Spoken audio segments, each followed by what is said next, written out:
people to win, but it's like a game, right? And anytime you can involve people in a game, it gets their mind more active, and it makes it more fun. You know what I mean? And it shakes it up. It shakes up people's day or people's routine. Like, wow, let me see if I can win. Wow. And one of the biggest mistakes that I make, and I feel like a lot of people make, but I specifically, because you're asking me, I specifically made was learning everything through trial and error.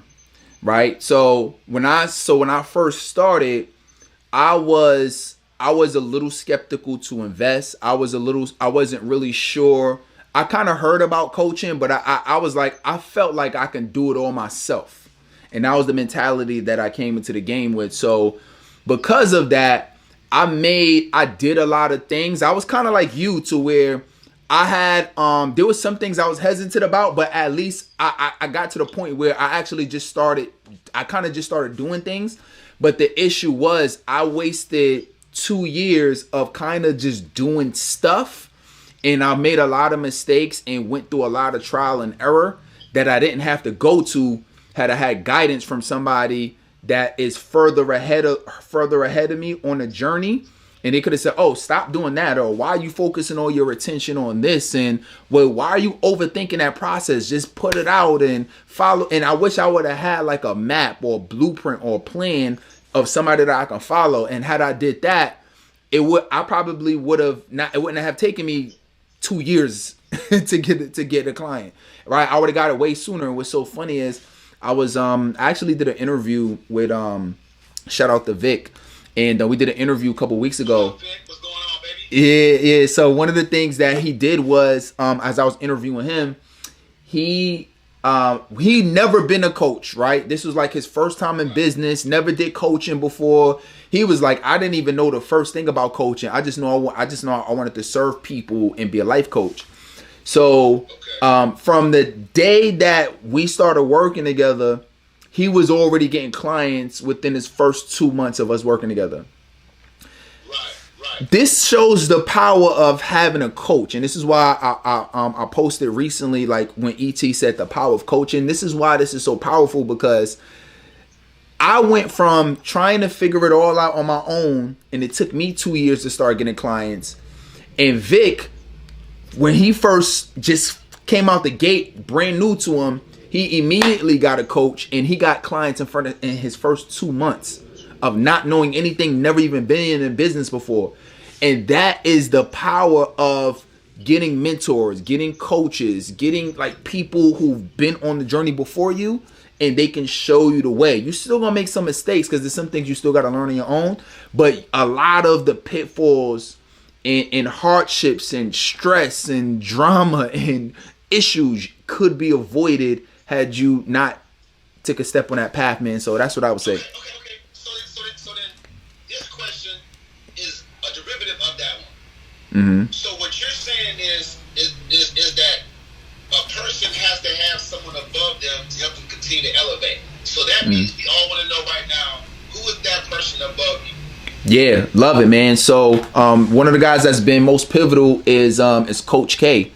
His name is Kendall Ficklin, right? So for those who know, so let me start at the top. So for those who know E.T., the hip hop preacher, shout out to Eric Thomas. I know him on a first name basis. For E.T. Now E.T., I mean, I'm not saying he wouldn't join. He probably would join because he followed me on Instagram. But E.T., Eric Thomas is, he's at the top of the industry, right? He's like one of the world's number one motivational speakers. He's up there with the Les Browns, with the Tony Robbins, with the Lisa Nichols. Like he's at the top of the game. Well, anyway. So he got a clique running. For those who know Eric Thomas, he has he has CJ running with him. He got like a little clique running with him. Well, my coach Kendall was rocking with ET for years. I mean, traveling on the road with him and all of those good things. Well, he gleaned a lot of his, he's highly successful in what he does in helping businesses, but he's gleaned a lot of his knowledge from working with ET and CJ, right? So my coach, being Kendall, is he just taught me a lot of things, in the games in terms of like being myself, being authentic. He taught me a lot of game in terms of like marketing, in terms of like really just giving value, focus. I mean, I can go on and on with the things that I've learned, but he taught me a lot of the lessons that he taught me really helped propel me in terms of making a bigger impact in the world and, generating more revenue. Look, so how do we balance dealing with the person above us and the information they give us with working with our clients? Yeah, good question. So, I mean, at the end of the day, your coach is there to guide you. Your coach is there to give it to you. And then if you have any issues or challenges, you go back to your coach, right? So we're there as a safety net. So your goal should be to put in the work, right? Put in the work and just, take the play and run with the play. And then you implement it, which that should be a majority, because you think about, if you have a coach, I mean, it's likely you're not talking to them 7 days a week, right? So even if you talk to your coach, most coaching programs, you might talk to your coach once a week, right? Or maybe, however long, right? Once a week, once a month, whatever it is. Well, what are you doing with all the other time?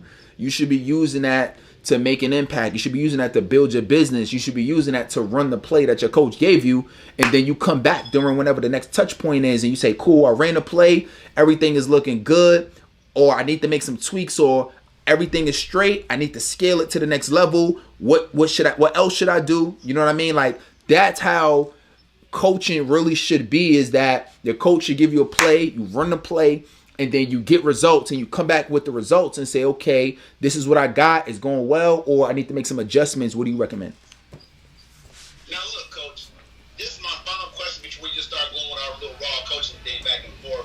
I'm going to give everybody some tips that I learned that's been working for me from Coach Terrell's playbook. Talk a little about the EFC coaching for my program I have on Patreon, Mm-hmm. And what I want to say is, I want to ask you this thing right here. You're a family man, right? Of course. Shout out to your beautiful wife and your son. All right. To the people that don't feel like they have any extra time to put in to build their own platform, what do you say to that? That don't have any extra time, you're not making the time. Whatever you feel that's important to you, you make the time.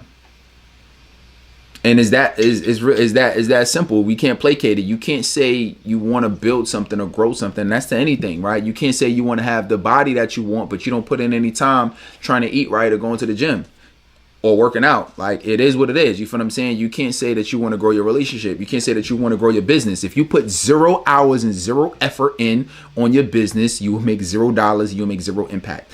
And it's simple as that. And if you say, I want to build it, but I don't know how, that's a different question. Now we can we can open up the floodgates and we can say, okay, how do we do that? Okay, you come to me with that question, I can help you out. I can show you, okay, well, how do you do this with maybe, can you squeeze out 4 or 5 hours a week? Okay, well, can we talk about getting a team? Can we talk about, hiring a virtual assistant? Can we talk about having somebody clean your house because that's taking up 2 hours? Can we talk about you getting somebody to cook your food? Can we talk about somebody watching your kids? Now we can have a conversation on how do we get you more hours back to put towards your business. But you gotta commit, and you gotta be open to the idea that it's possible, and we could talk about solutions. Check this out, Coach. Now, you in New York, right? Mm-hmm. Millions of people there. Everybody's gonna have their own ideal about how to get on.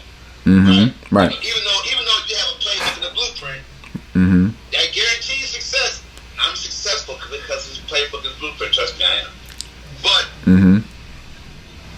what do you, as a coach, because you have your own blueprint, what do you think about that ideal of people that have other ideals of their own, how to get known in the area? What do you think about just doing something like that, just throwing an event to get known, promoting stuff? What do you think about that? How effective you think that will play itself out from your experience? Yeah, I mean, that's dope. I mean, overall, I don't say the strategy, the system that I have is the only system in the world that works, right? So that's one. I don't even begin to think that. I know it's effective for what we do, but there could be other methods. There are other methods out there as well, right? Everybody like to do things in a certain way. So that's one. So second, in terms of like doing like a giveaway, like how you're doing, I think it's dope. I think it incentivizes people to really to play along. I think it incentivizes people to to really one, obviously the money is obvious, right? They want to be able to win, but it's like a game, right? And anytime you can involve people in a game, it gets their mind more active and it makes it more fun. You know what I mean? And it shakes it up. It shakes up people's day or people's routine. Like, wow, let me see if I can win. Wow, Man, you know what? Go ahead and pat yourself on the back, baby. Go ahead and pat yourself on the back.